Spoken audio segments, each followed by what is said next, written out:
Los colegios, hoy más que nunca, estamos llamados a repensarnos para responder a los desafíos de las nuevas generaciones y a convertirnos con ellas en el cambio que queremos ver en el mundo. El Pensatorio es un laboratorio de ideas, un espacio donde conversaremos y reflexionaremos sobre educación, porque nos emociona pensar en lo que podemos hacer hoy por un mañana distinto. Bienvenidos. Hola Camilo, ¿cómo Hola estás? Marisabel, ¿cómo estás? Bien, emocionada. Llegamos a nuestra décima conversación. Qué Sí, maravilla. Ha sido un espacio fascinante. sí, ojalá que las personas que nos han escuchado, que se han involucrado en esta conversación, pues les haya servido para algo, les haya dado pie para llevar esto a escenarios con amigos, con familiares, para esta conversación cuando uno va en el carro o de pronto cuando está comiendo, poder aprovechar y discutir sobre algo tan importante como la educación de los niños. Sí, y sobre todo como poner la educación de moda, el tema, no solamente desde lo teórico, que yo creo que hay también muchos temas interesantísimos, novedosos, sino también desde la conciencia que tenemos que tener de cómo todo lo que hacemos en el día a día tiene un impacto en la educación de nuestros niños y jóvenes. Eso me parece fascinante. Y hoy, pues especialmente valioso, este tema de la diversidad, que es el que nos convoca, me parece que es un tema complejo, con muchísimos matices, muy retador, pero también con un montón de oportunidades. Entonces, la pregunta generadora hoy, la provocación hoy es, ¿por qué vale la pena educar en la diversidad? Es una gran pregunta, sobre todo porque la diversidad es uno de estos temas de los que hablamos todos los días y se vuelve agenda. Y desafortunadamente no necesariamente todos entendemos muy bien ni qué es, ni cómo abordarla, ni lo importante que es. Entonces por eso me gustaría quizás arrancar por el principio. Y cuando uno busca una definición clásica de diversidad es la presencia de algo distinto o diferente en un conjunto, de seres, en un ambiente, en cualquier conjunto. Y claro, siempre pensamos si los seres humanos somos únicos e irrepetibles, si somos distintos, ¿por qué la diversidad es un problema? Si al final todos somos distintos. Pero también existe una idea sociológica sobre un concepto que se llama la homofilia. Y la homofilia es que a nosotros nos encanta como seres humanos estar con personas que se parecen mucho a nosotros.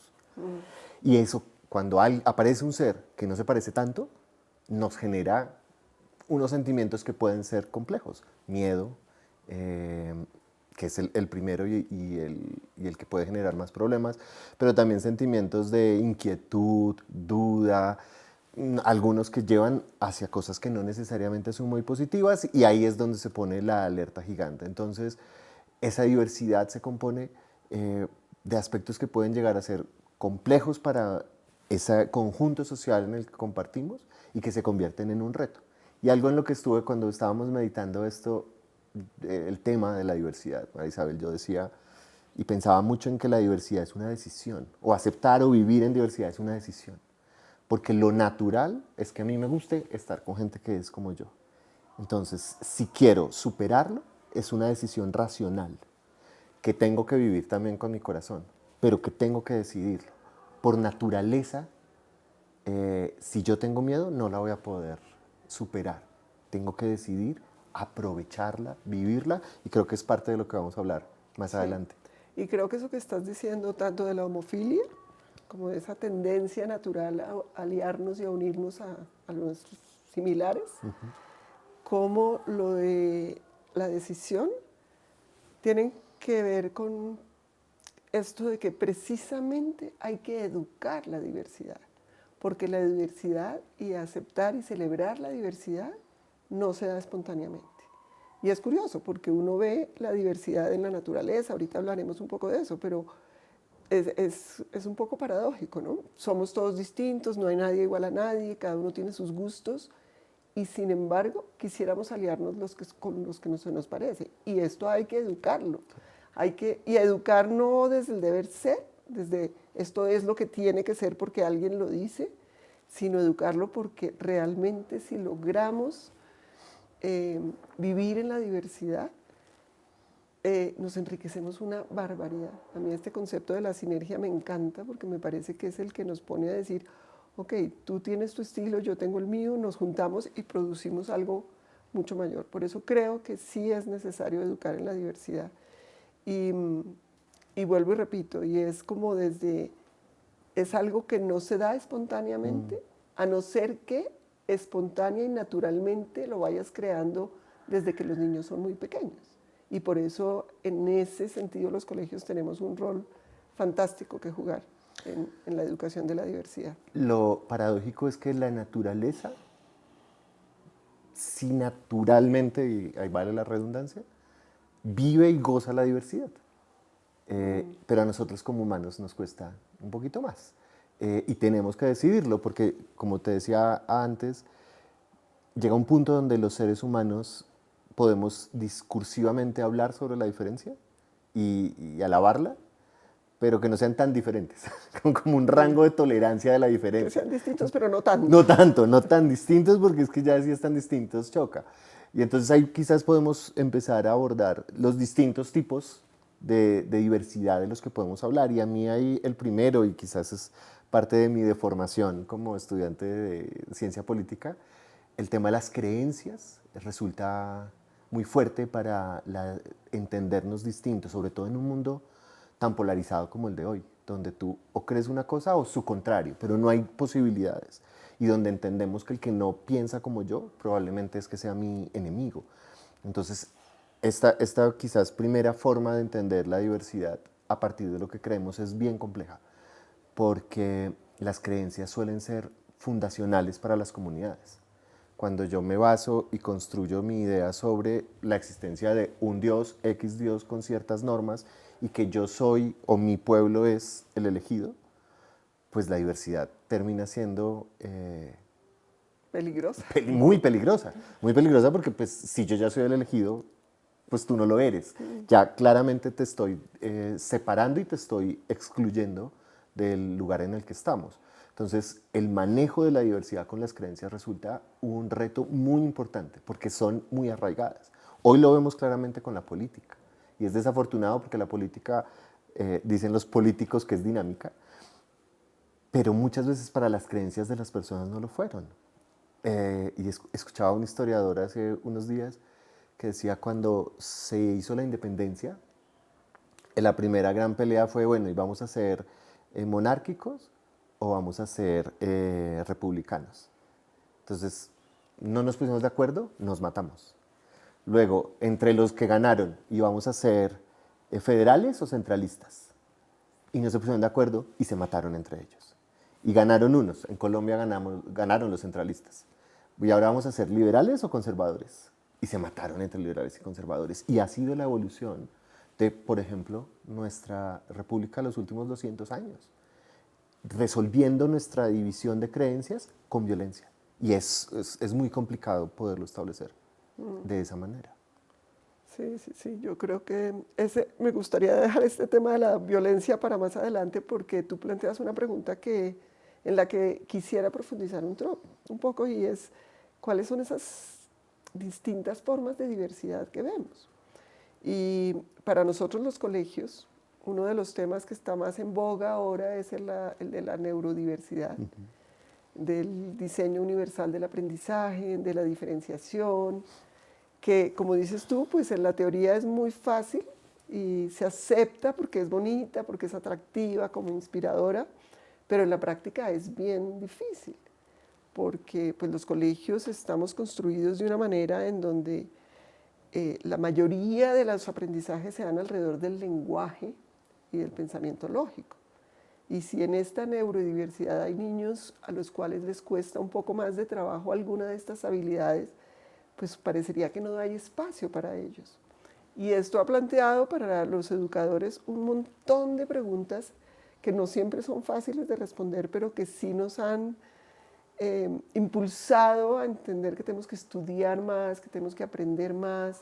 Afortunadamente, con los avances de la neurociencia, lo que se hace ahora estudiando el cerebro es muy impresionante, tanto con imágenes como con experiencias que se han vivido desde la neurología, desde la fisiología, y ya no podemos asumir que los niños van a aprender todos de la misma manera, ni a la misma hora, y lo que es retador es saber, ¿y entonces cómo lo hacemos? Entonces, ¿cómo hacemos si los colegios los currículos, más que los colegios, están construidos en torno al desarrollo del lenguaje y el pensamiento, ¿cómo hacemos cuando hay niños que nos presentan un reto adicional para aprender la lengua, para aprender el pensamiento?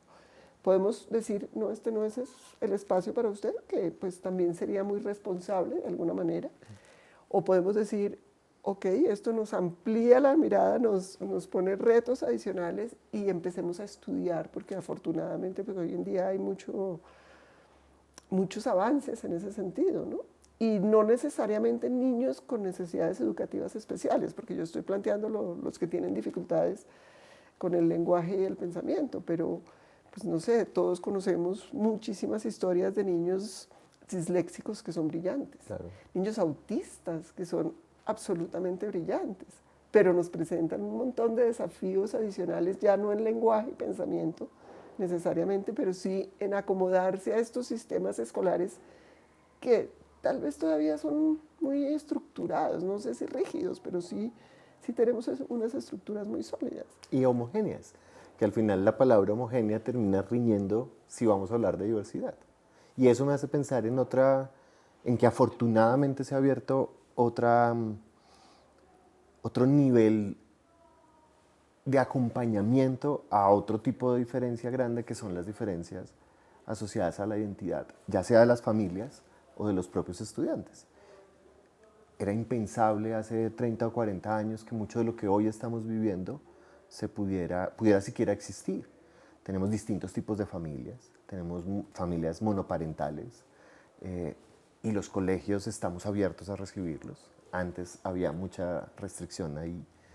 Tenemos familias homoparentales, que hace 60 años el manual de enfermedades psiquiátricas y de la mente lo calificaba como una enfermedad. Y hoy lo reconocemos y también lo valoramos. Pero también tenemos a los niños, a los jóvenes que tienen decisiones de identidad distintas. Y cómo trabajamos cuando el mundo tiene esas mismas diferencias, cuando existe esa diversidad. No podemos entender la misma dinámica de hace unos años de niños y niñas y lo que hacen las niñas y lo que hacen los niños, y que entonces también las mujeres recibían costura y los hombres mecánica, porque pues las mujeres cosían y los hombres arreglaban cosas. Y los uniformes rosados y azules, porque era la manera en la que estructurábamos la sociedad entre niños y niñas. Entonces ha habido, afortunadamente creo yo, una apertura a entender esas diferencias, pero le sigue costando a las personas entender cuando mantenemos una manera de ver el mundo, quizás conservadora, y no me refiero a lo político, sino a una manera de pensar y de ver el mundo, que existan estas diferencias de identidades que las cuales el mundo nos presenta todos los días y que por supuesto en los colegios tenemos que reconocer que existen y trabajar con ellas. Sí. Tú planteas tres ideas que yo quisiera retomar. Uno, el de la diversidad de creencias, que hoy pues la reconocemos, hablamos con mucha frecuencia de los sesgos, de lo que yo sé, cómo puedo admitir que yo tengo unos puntos de partida ya un poco subjetivos. El de la mentalidad abierta, el de que realmente tenemos que estar abierta, y el de ser conservadores. Y esas tres palabras o conceptos las quiero unir porque creo que para los colegios esa es una reflexión bien interesante, y es, decimos que tenemos mentalidad abierta, pero ¿cómo hacemos para abordar a alguien cuando tiene posturas muy distintas a las nuestras, políticas o en cualquier cosa, en temas de educación de la sexualidad, en temas de la religión, esos temas que son tan sensibles. Y es decir, los colegios tenemos que ser espacios, creo yo, en donde hay cabida para esas diferencias de creencias. No para juzgar, porque yo creo que eso es parte de lo que nos está pasando en la sociedad. Siempre estamos juzgando al que opina distinto. Este es el malo. Antes la homofobia tenía que ver con un poco de estigmatización de la representación del mal. No juzgamos, no estamos en la posición de que somos los que tenemos la verdad, y esa humildad tal vez es la que se necesita para reconocer que tenemos algo que aprender del que piensa distinto a nosotros. En nuestro medio, desafortunadamente, no hay tanta diferencia cultural. La hay, y ahora con la globalización y la cantidad de familias que se mueven, pues nos enriquece también. Pero nosotros, colombianos y los bogotanos, tendemos a ser también muy conservadores en eso.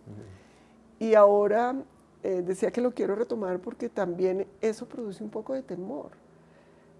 Pensamos que si con toda esta onda, tendencia de estigmatizar a las personas con mentes más abiertas, como que son woke, que son, que perdí, pues yo no sé si me podría considerar woke, pero me gusta la posibilidad de crear nuevas ideas, de revisar, de construir, de innovar, de ser como la vida misma que se renueva todos los días. Y me he preguntado muchas veces por qué produce tanto miedo avanzar, por qué nos queremos quedar atrás. Y creo nuevamente que al hablar de diversidad tenemos que decir, es diversidad en el sentido de que nos llama y nos invita a perderle el miedo, a avanzar, a pensar. Yo puedo tener ideas conservadoras, pero no estoy en riesgo si me encuentro con alguien que tiene ideas más liberales. Podemos aprender a respetarnos, a dialogar, y a nosotros nos gusta mucho este término de celebrar que somos distintos, porque a veces caemos en esta tolerancia, ¿no?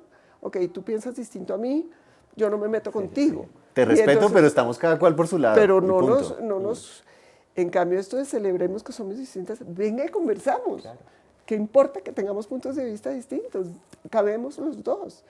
Y eso es algo que está haciendo mucha falta en nuestro medio. ¿Y sabes por qué hace falta? Porque tú hacías una referencia ahora y es lo que me hace pensar en eso, porque nos estamos dejando comer el cuento de los extremos. Entonces tú dices, no sé, yo no creo que sea woke. Y del otro lado dirían, no, es que si tú piensas X cosa conservadora, es que eres un nazi o un fascista. Es la calificación con un juzgamiento del que hablabas, absolutamente negativo en contra de mi forma de ver el mundo. Entonces a veces nos estamos dejando ver o llevar mucho por eso, nos ubican en uno de esos dos extremos y al ser extremos son indialogables. Y podemos nosotros tener concepciones sobre la vida que tengan para algunas cosas un poco liberales, para otras cosas un poco conservadoras, porque la vida es diversa en sí mismo. Y uno no puede tener un pensamiento absolutamente monolítico que se ubica o en un extremo o en el otro. Somos matices. A mí me encanta, en una conversación que tuvimos hace mucho tiempo, no grabada, donde yo te hablaba de la gama de grises que hay entre el blanco y el negro. Y tú me hacías una corrección que aprendí de ese día y que me marcó mucho, y es que entre el negro y el blanco no hay una gama de grises, sino están todos los colores del arco iris.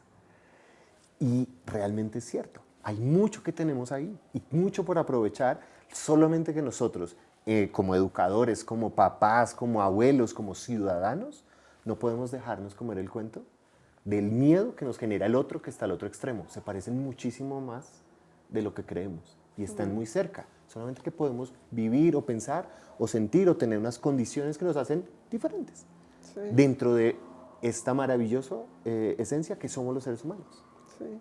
Fíjate que con eso empezamos a responder a la pregunta inicial. ¿Por qué vale la pena? ¿Qué ganamos? ¿No? En un sentido muy monetarista del concepto, pero sí hay una ganancia cuando educamos en la diversidad.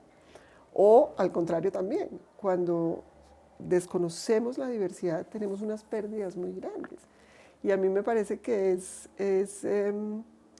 vale la pena, retomando la pregunta, defender, no sé si defender sea la mejor palabra, pero como trabajar con convicción esta idea de que cuando reconocemos y cuando celebramos las diferencias, ganamos un montón para lograr una vida más equilibrada, para tener una vida mucho más enriquecida también. Y me gustaría que entremos un poquito en eso. Hace un ratito tú mencionabas la violencia y yo te decía, pongámoslo más atrás. adelante. Pues sobre todo porque no quería que perdiera su espacio. Para mí, soy una colombiana, una patriota acérrima, pero a veces te confieso que me cuesta trabajo eh, el tema de la violencia, porque somos una sociedad tan violenta, somos una sociedad demasiado violenta. Tú decías, pues centralistas o federalistas y nos matamos, y pues de pronto tiene algo que ver con nuestra historia. Pero yo creo que ahí hay un tema mucho más de fondo, y me gustaría entrar ahí en el tema de la violencia y de la negación de la diversidad. ¿Y cómo, y para que lo puedas conectar directamente, qué crees que una educación que te ayude a formar en la diversidad y vivir la diversidad puede ayudarnos, por ejemplo, a construir paz o a vivir como una sociedad más civilizada que logre llegar a acuerdos? ¿Cómo lo ves? Uy, es un tema grandote. En términos del país, digamos, pues yo creo que se han hecho intentos valiosísimos, pues la Comisión de la Verdad, y a pesar de que se politizó tanto y ha habido todavía posturas tan radicales como de defenderse, porque siempre hay como esta sensación de sentirse amenazado. Pero yo creo que como sociedad avanzamos un montón en ese sentido y me siento feliz de saber que lo pudimos hacer.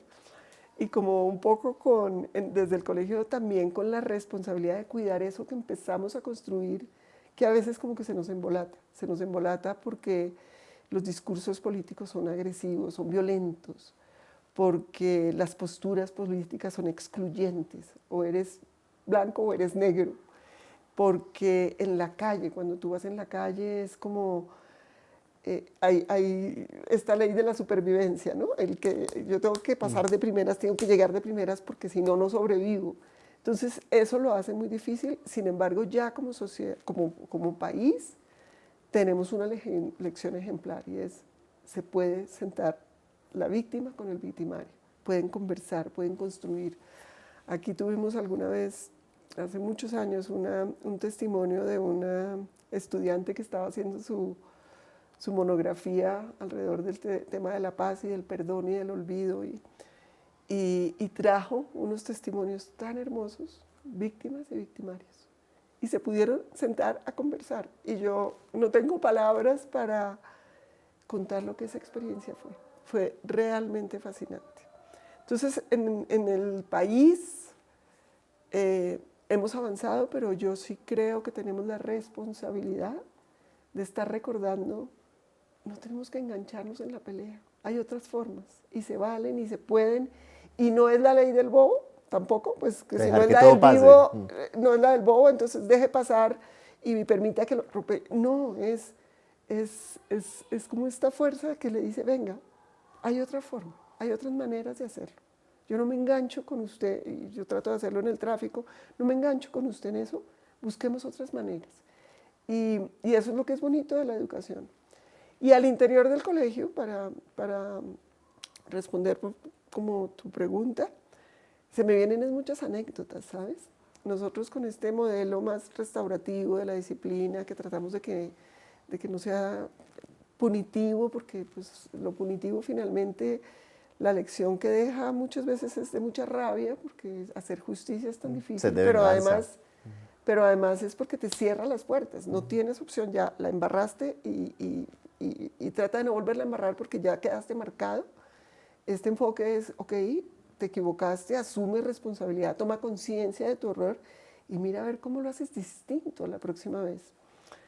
Y te digo que tengo algunas anécdotas porque, no sé, es una conversación de un estudiante alguna vez que decía, sí, yo reconozco que mi familia tiene una postura política muy, muy clara, pero tuvimos una clase en la que pude entender que yo no tenía que defenderme, sino pude entender que los otros, la otra postura, también tiene puntos válidos. También en lo que ellos dicen hay cosas que son valiosas con las que yo puedo estar de acuerdo.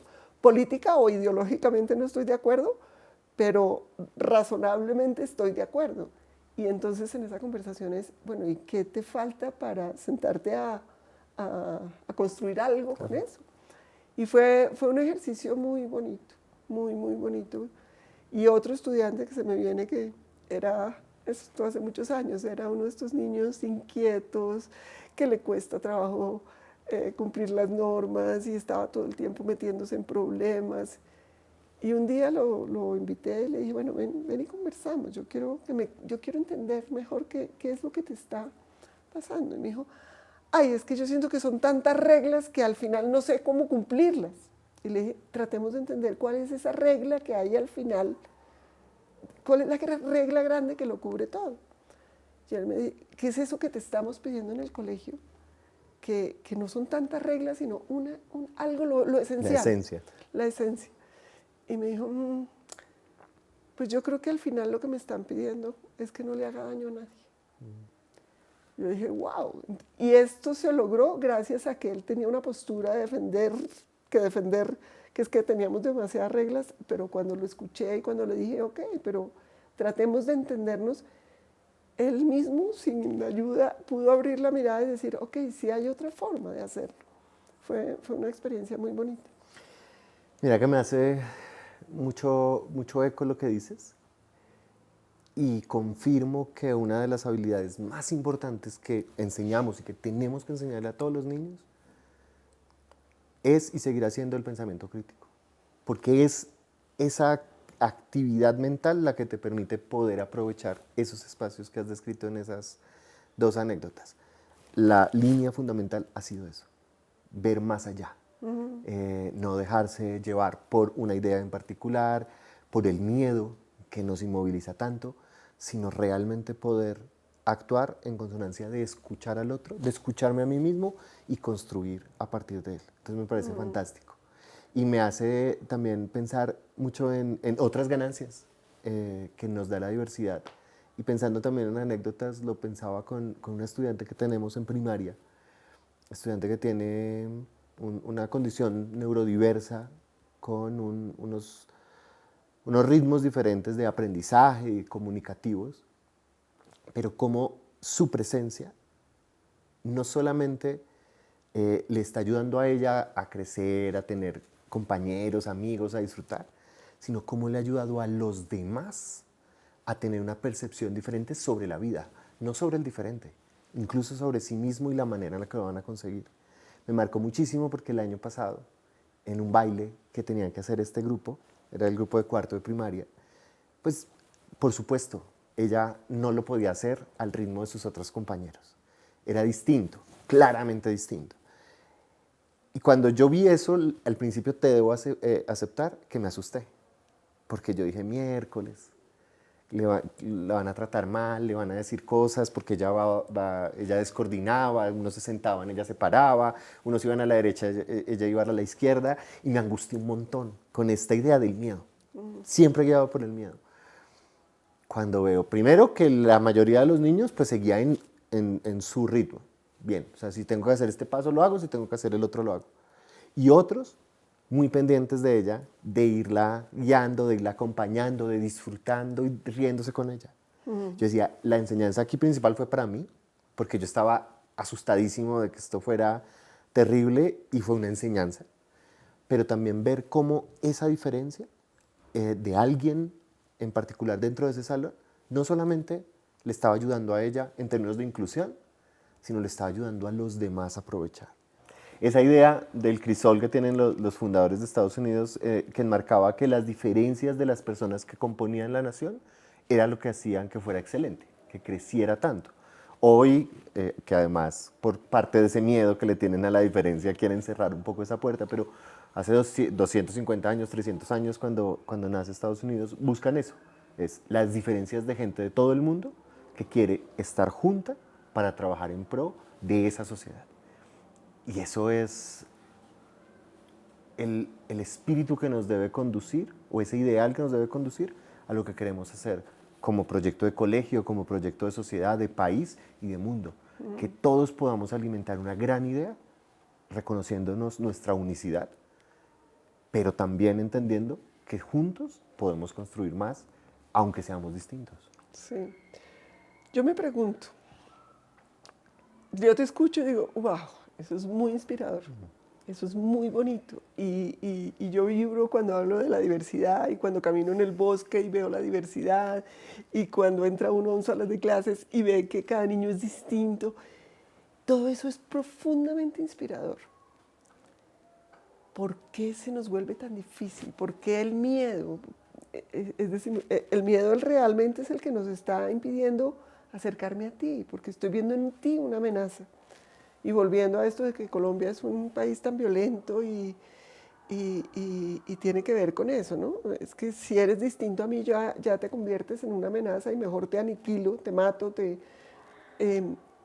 ¿cuál es ese reto que tenemos desde la educación para demostrar que eso no tiene por qué ser amenazante? Al contrario, y ahora pues desafortunadamente con todas las temas políticos, que el cambio se ha convertido como en motivo de ruptura, de violencia, de lo hago por las malas. Y yo digo, no hay nada más maravilloso que el cambio. ¿Cómo hacemos para incorporar y entender que si yo me reúno contigo y conversamos y podemos tener ideas distintas, eso no es amenazante? Es un cambio que se da espontáneamente, para que eso que suena tan bonito, esas ideas que inspiran, que animan a decir, sí, se puede educar allí, en la práctica cotidiana a veces nos estrellamos con el miedo. Y digo, tenemos esa responsabilidad. Todavía no tengo claro cómo lograrlo, pero sí es tener la certeza de que eso nos puede inspirar para decir, el cambio no tiene que ser agresivo, no tiene que ser violento, no tiene que ser a costa de aniquilar al otro, al contrario, ¿sí? No sé, se puede dar espontáneamente. Y para cerrar de pronto ya una anécdota, estamos ahora trabajando con Mateo Hernández, que es un naturalista maravilloso, y bueno, nos ha enseñado un montón de cosas, estamos haciendo este espacio de restauración, pero en todas sus visitas ha sido constante una enseñanza, y es, si usted quiere tener jardín, tenga un jardín. Y entonces usted pone la matica en el lugar que quiere, el arbolito a la distancia que quiere, el prado podado, y eso se ve ordenado y es bonito. Pero si usted quiere tener un bosque, tiene que estar dispuesto a que crezca todo, claro, especies nativas, ojalá, porque las otras pueden ser muy invasivas, pero deje que una se enrede con la otra. No vaya a poner dos cosas iguales una al lado de la otra. Al contrario, entre más diversidad, más fuerza va a coger ese monte. Y yo digo, bueno, pues esa puede ser una bonita inspiración también para decir, nadie tiene que acabar con nadie. En la naturaleza, un árbol fuerte puede convivir con el bejuco, con el que se enreda, con el que produce flores para los pájaros y miel para las abejas, y hay lugar para todos. Ojalá podamos superar esos miedos y esas prevenciones que hay y nos animemos todos a educar, porque vale la pena educar en la diferencia. Vamos a tener vidas mucho más plenas, en armonía, mucho más pacíficas, y ahora, pues con nuestros desafíos de ahora es recuperar la confianza en que los seres humanos sí somos capaces de construir cosas maravillosas. De acuerdo. Y como educadores, ese compromiso de ayudarle a entender a todos los miembros de la comunidad que ese miedo se supera experimentándolo, siendo racional con él, porque el abrazar la diferencia, el celebrar la diferencia nos enseña en un tablero, eso se vive. Sí. Y a partir de esa vivencia es que logramos entender y valorarlo y superar ese miedo que no nos ayuda y que al contrario nos está, como si fuera ese ejemplo, esa analogía que das, reprimiendo la posibilidad de que haya más vida y de que crezca más sana y más fuerte. Sí, sí, fantástico. Pues vamos a abrazar los miedos, a observarlos, pero no a quedarnos pegados, sino a dejarlos que fluyan para que surjan otras realidades. Muchas gracias, Camila. Muchas gracias, María Isabel, y muchas gracias a todos los que nos escucharon y vieron el día de hoy. Bueno, gracias.